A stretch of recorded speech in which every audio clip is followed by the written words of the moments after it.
MPs were misdirected over Prince Andrew's Royal Lodge living arrangements. Details of how much rent Prince Andrew pays to live in the £30 million Royal Lodge have emerged, with parliamentarians demanding an investigation. Members of Parliament were misdirected by the royal household when they asked questions about Prince Andrew's finances and occupation of Royal Lodge, it has been alleged. In 2005, a year after Andrew moved into the expansive 30-bed mansion, the Public Accounts Committee, PAC, grilled officials over the move and how the prince would afford the rent and upkeep on the Grade 2 listed property. However, former MP Ian Davidson has now accused authorities of stonewalling their investigation, reports The Telegraph. This follows the revelation this week that the disgraced former Duke of York has only paid a peppercorn rent on the lush Crown Estate property, where he has lived with ex-wife Sarah Ferguson for more than 20 years. Previously, it was believed that Andrew was paying a hefty monthly fee. A peppercorn rent, as explained in a copy of the Royal Lodge's leasehold agreement seen by The Times, means that Prince Andrew has been living rent-free, as he would only ever have had to pay a rent of one peppercorn, if asked. But when Mr. Davidson's Select Committee inquired 20 years ago, they were allegedly given no straight answers and simply flat-out refused. The lease also stipulates that this could increase to a notional rent if the occupant did not invest in the property, which Andrew paid an initial £1 million to move into.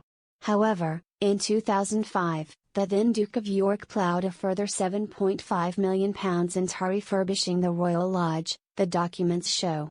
This fresh information has caused an immediate furore, with its implication that Andrew has been living at the Crown's largesse despite long and ever-deepening scandal over his friendship with convicted pedophile financier Jeffrey Epstein. Standing up in the Commons on Wednesday, Prime Minister Sir Keir Starmer agreed to MPs' demands for new scrutiny of Prince Andrew and his Royal Lodge living arrangements, raising the potential for parliamentary committee raking Prince Andrew over the coals.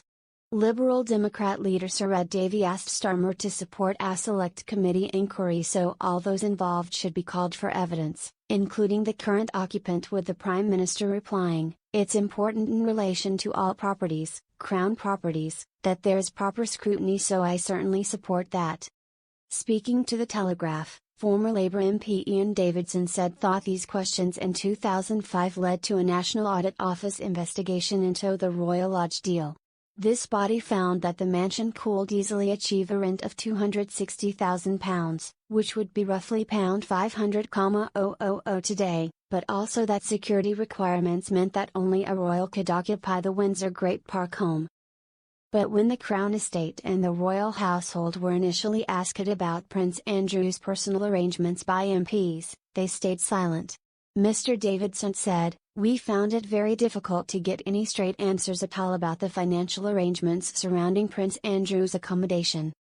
We kept being misdirected and were simply flat refused details. It wasn't clear at that time that the prince was in receipt of such a substantial public subsidy for his accommodation. We would have pressed further. But in the face of stonewalling by the authorities, and by that I mean the royal household, the Crown Estate and the government, we couldn't make any progress." A source told the publication that the National Audit Office were made aware of the lease agreement's terms during their investigation. The 65-year-old, who agreed to relinquish his royal titles and peerage last week in a dramatic announcement, will now face serious questions about how he has financed his lifestyle in his £30 million mansion, which is an estimated annual upkeep of £600,000 without even accounting for staff and furnishings. It is believed that Andrew's finances are running low due to a series of failed bids to generate income from various sources, including the Pitch at Palace initiative to foster business startups with the Dragon's Den format. This last venture has embroiled the prince in entirely new scandals separate from his friendship with Epstein, with it also emerging this week that Andrew met with two alleged spies for the Chinese Communist Party while on an overseas trip. This led to concerns that he could be a national security risk. It now seems likely that Andrew will be hauled before Mpsandquist over his financial arrangements, with PAC making their first move on Wednesday night. Lib Dem MP Sarah Olney demanded Aid appear before the committee and added, "Prince Andrew has repeatedly escaped accountability, and his actions have been a betrayal to the royal family and the British people. He must answer to this latest scandal." Buckingham Palace said in a statement. In 2005, a National Audit Office report confirmed that the royal household cooperated with its inquiries on the Royal Lodge lease, answering the questions raised. This included sharing that the rent paid would be an annual peppercorn rent. The report also disclosed that an independent evaluation concluded that the transaction was appropriate. A spokesman from the PAC said, "The committee notes the matters raised in relation to the lease of Royal Lodge. The committee's program of inquiries is currently full up until the new year. Any decisions on the lease are a policy matter for their royal household." As well as the 2005 National Audit Office report in the letting of Royal Lodge, the committee understands that these arrangements were accurately disclosed to the National Audit Office as part of its annual and most recent audit of Crown Estate accounts. The now will be, as part of its normal program of work, looking at the Crown Estate's annual report and accounts in the next financial year.